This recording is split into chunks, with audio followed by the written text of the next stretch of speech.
আসসালামু আলাইকুম।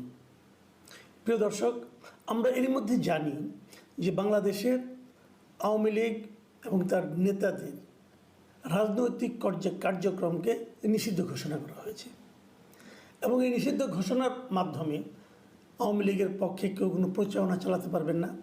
আওয়ামী লীগ অথবা তার কোনো অঙ্গ সংগঠন দেশে কোনো ধরনের রাজনৈতিক কার্যক্রম পরিচালনা করতে পারবে না। একদম পরিষ্কারভাবে এটা বলে দেওয়া হয়েছে এবং স্বরাষ্ট্র মন্ত্রণালয় একটা প্রজ্ঞাপন জারি করেছে এবং সেই প্রজ্ঞাপনের ব্যাখ্যাও দিয়েছে প্রধান উপদেষ্টার প্রেস উইং। ব্যাখ্যা করে বলে দিয়েছে কী কী করা যাবে, কী কী করা যাবে না।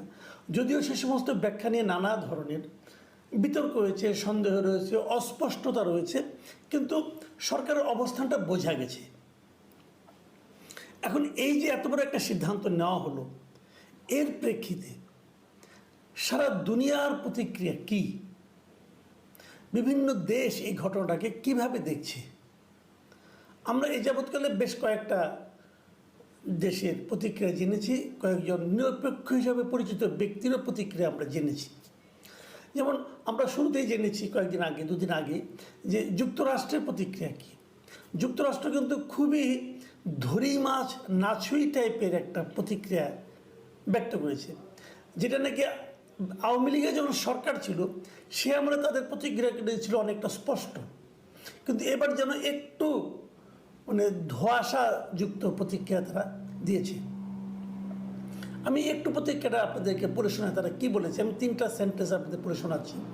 প্রথমত তারা বলেছে, আমরা বাংলাদেশে কোনো একটি নির্দিষ্ট রাজনৈতিক দলকে সমর্থন করি না। এই কথাটা তারা আগেও বলতো। তারপর তারা বলছে একটা, যে আমরা একটি অবাধ গণতান্ত্রিক প্রক্রিয়ার পাশাপাশি সব ব্যক্তির জন্য সুষ্ঠু ও স্বচ্ছ আইনি প্রক্রিয়ার সমর্থন করি। এটাও কিছু বোঝা যায় না, কিন্তু তৃতীয় যে বক্তব্যটা, বাক্যটা, সেটা আপনার মন দিয়ে শুনুন। সেখানে বলা হয়েছে, আমরা বাংলাদেশ সহ সব দেশের প্রতি আহ্বান জানাই যেন তারা মত প্রকাশের স্বাধীনতা, শান্তিপূর্ণ সমাবেশ এবং সংগঠনের অধিকারকে সম্মান জানায়। এই জায়গায় এসে কিন্তু একটু বোঝা যাচ্ছে যে শান্তিপূর্ণ সমাবেশ, মত প্রকাশের স্বাধীনতা এবং সংগঠনের অধিকারকে সম্মান জানায়, যেন সব রাষ্ট্র যেন জানায়, এই আহ্বান তারা জানাচ্ছে। তো এই 3টা কাজের কোনোটাই কিন্তু যখন আপনি আওয়ামী লীগকে নিষিদ্ধ করেছেন, তার আওয়ামী লীগের রাজনৈতিক কর্মকাণ্ড যখন নিষিদ্ধ ঘোষণা করেছেন, তখন কিন্তু এই 3টার একটাও থাকে না। আওয়ামী লীগের লোকজন কি তাদের মত প্রকাশ করতে পারবে স্বাধীনভাবে? পারবে না। আওয়ামী লীগের লোকজন কি শান্তিপূর্ণ সমাবেশ করতে পারবে? না, তাও পারবে না। আওয়ামী লীগের লোকজনকে কি সংগঠনের অধিকারকে তারা বাস্তবায়ন করতে পারবে? সেটাও পারবে না। তার মানে এখানে এসে কিন্তু আমরা দেখলাম যে সরকারের একটু যেন সরকারের যে কর্মকাণ্ড, তার জন্য একটু সমালোচনায় যেন যুক্তরাষ্ট্রের বক্তব্যে ফুটে উঠল। আর ভারত উদ্বেগ প্রকাশ করেছে। ভারত তো তাই করবে, আমরা যা ভেবেছিলাম তাই করবে। এবং ভারত কি বলেছে সেটাও শুনুন, কারণ ভারত আমাদের প্রতিবেশী শক্তিশালী দেশ এবং যুক্তরাষ্ট্রের খুব মিত্র দেশ। কাজে ভারতের বক্তব্যকে আপনি যতটাই বলেন না কেন, এটা খুব প্রিডিক্টেবল বক্তব্য, কিন্তু এই বক্তব্যকে আপনি ইগনোর করতে পারবেন না। ভারত কি বলেছে? ভারত বলেছে যে কোনো উপযুক্ত পদ্ধতি অনুসরণ না করেই আওয়ামী লীগের উপর নিষেধাজ্ঞা আরোপ একটি উদ্বেগজনক ঘটনা। এবং সেখানে ভারতের যিনি পররাষ্ট্র মন্ত্রণালয়ের যিনি মুখপাত্র রণধীর জয়সওয়াল, তিনি আরও বলেছেন যে বাংলাদেশে গণতান্ত্রিক স্বাধীনতা যেভাবে খর্ব করা হচ্ছে এবং রাজনৈতিক পরিসর পলিটিক্যাল স্পেস সংকুচিত হয়ে আসছে, তাতে একটি গণতান্ত্রিক দেশ হিসাবে ভারত স্বভাবতই উদ্বেগ বোধ করছে। তার মানে ভারতও বিষয়টাকে খুব একটা বেশ ভালোই সমালোচনা করেছে আওয়ামী লীগকে নিষিদ্ধ করার ঘটনাটা। আমি যেটার উপর বেশি গুরুত্ব দিব আজকে, সেটা হলো আমাদের আরেকটা প্রতিবেশী দেশ, কাছের দেশ, আমাদের জন্য এই মুহূর্তে একটা গুরুত্বপূর্ণ দেশ। আমাদের অনেক দেশে অনেক নাগরিকই ওই দেশটা দিকে তাকিয়ে থাকে, সেটা হলো পাকিস্তান। পাকিস্তানের ডন পত্রিকা, ডন হলো পাকিস্তানের সবচেয়ে, আমি মনে করি যে প্রভাবশালী ইংরেজি দৈনিক। সে ডন পত্রিকার তাদের সম্পাদকীয়তে বাংলাদেশ সম্পর্কে কি বলেছে এই নিষেধাজ্ঞার ব্যাপারটা নিয়ে, এবং তারা সেই সম্পাদকীয় শিরোনাম করেছে ক্রস রোডে বাংলাদেশ। মানে বাংলাদেশ এখন একটা ক্রস রোডে আছে, মানে ডানে বামে সামনে পেছনে সব দিকে যেতে পারে। এবং সেখানে তারা খুবই গুরুত্বের সঙ্গে যে কথাগুলি বলেছে, আমি আপনাদের এগুলো পড়ে শোনানোর লোভ সামলাতে পারছি না। আমি আপনাকে মানে মোটামুটি একটা সরল বাংলা বলছি আর কি। ডনের সম্পাদকীয়তে বলা হয়েছে, সাম্প্রতিক ঘটনাবলী প্রতিশ্রুত নির্বাচনের বিশ্বাসযোগ্যতার উপর ছায়া ফেলেছে। আওয়ামী লীগের নিবন্ধন স্থগিত ও নির্বাচনে দলটির অংশগ্রহণ স্থগিত করার সিদ্ধান্ত উদ্বেগজনক। তারা আরেক জায়গায় লিখেছেন যে সাবেক প্রধানমন্ত্রী শেখ হাসিনা ও তার দলের বিরুদ্ধে অভিযোগ কতটা গুরুতর সেটা কোনো ব্যাপার নয়, কিন্তু বিশ্বাসযোগ্য নির্বাচন অংশগ্রহণমূলক হওয়ার দাবি রাখে। তার মানে হাসিনার ব্যাপারে কতটুকু অভিযোগ আছে সেটা কতটা গুরুতর এটা ইম্পর্টেন্ট না। ইম্পর্টেন্ট হলো আপনি যদি একটা বিশ্বাসযোগ্য নির্বাচন করতে চান তাহলে সেই নির্বাচনটা অংশগ্রহণমূলক, মানে যেটাকে আমরা বলি পার্টিসিপেটরি, অংশগ্রহণমূলক নির্বাচন, এটা জরুরি। কিন্তু যদি আপনি আওয়ামী লীগকে বাদ দেন তাহলে অংশগ্রহণমূলক হবে কীভাবে? হতে তো পারবে না। এই কথাটা কিন্তু ডন পত্রিকার সম্পাদকীয়তে বলা হয়েছে। ডনের সম্পাদকীয়তে আরও বলা হয়েছে যে আওয়ামী লীগ সম্পর্কে বলা হয়েছে যে এই দলটা মানে রাজনৈতিক দৃশ্যপট থেকে আওয়ামী লীগকে মুছে ফেলা যাবে না।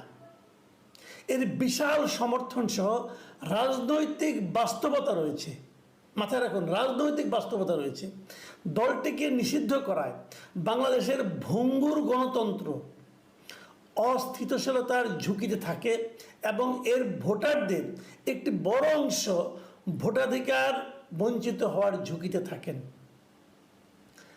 মানে আমাদের গণতন্ত্রটাকে তারা ভঙ্গুর হিসেবে অভিহিত করেছে এবং বলতে চেয়েছে যে এই ভঙ্গুর গণতন্ত্রে অস্থিতিশীলতার ঝুঁকিতে পড়ে যায় এবং আমাদের ভোটারদের একটা বড় অংশ তারা ভোটাধিকার থেকে বঞ্চিত হতে পারে, এরকম একটা ঝুঁকি তৈরি হয়। এখানে ভারত যে আমাদের বিরোধিতা করছে সেই বিষয়ে তারা ভারতের একটু সমালোচনা করে বলেছে, ওই বাস্তবতাটি বলেছে যে এই নিষেধাজ্ঞার বিরোধিতায় ভারতের হয়তো নিজস্ব স্বার্থ থাকতে পারে, কিন্তু বাস্তবতা হলো একটি বড় রাজনৈতিক শক্তিকে বাদ দিলে কেবল পক্ষপাতের অভিযোগকে উস্কে দেবে, রাজনৈতিক বিভাজন আরও গভীর হবে। এটা এমন একটা সময় হচ্ছে যখন ঐক্য সবচেয়ে বেশি প্রয়োজন।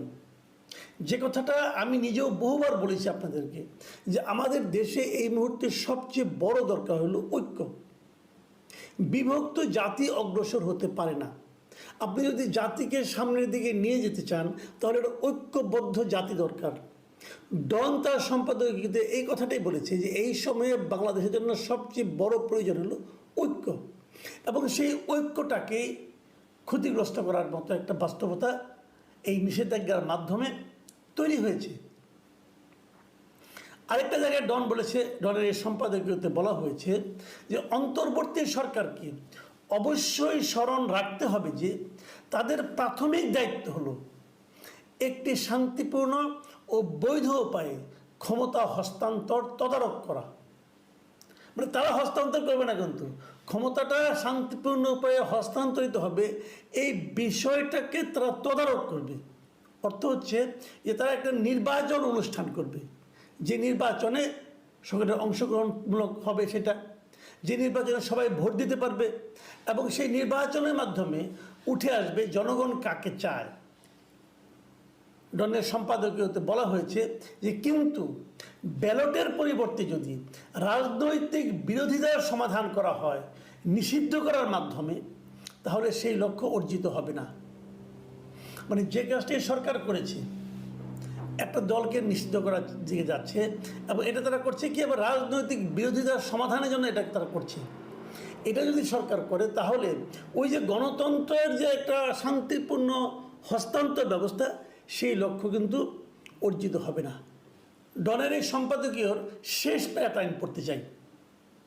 সেখানে তারা লিখেছেন যে আওয়ামী লীগ সহ সব রাজনৈতিক দলকে লেভেল প্লেইং ফিল্ড নিশ্চিত করার মাধ্যমে গণতান্ত্রিক আদর্শে নিজের প্রতিশ্রুতিকে অবশ্যই প্রদর্শন করতে হবে ডক্টর ইউনূসকে।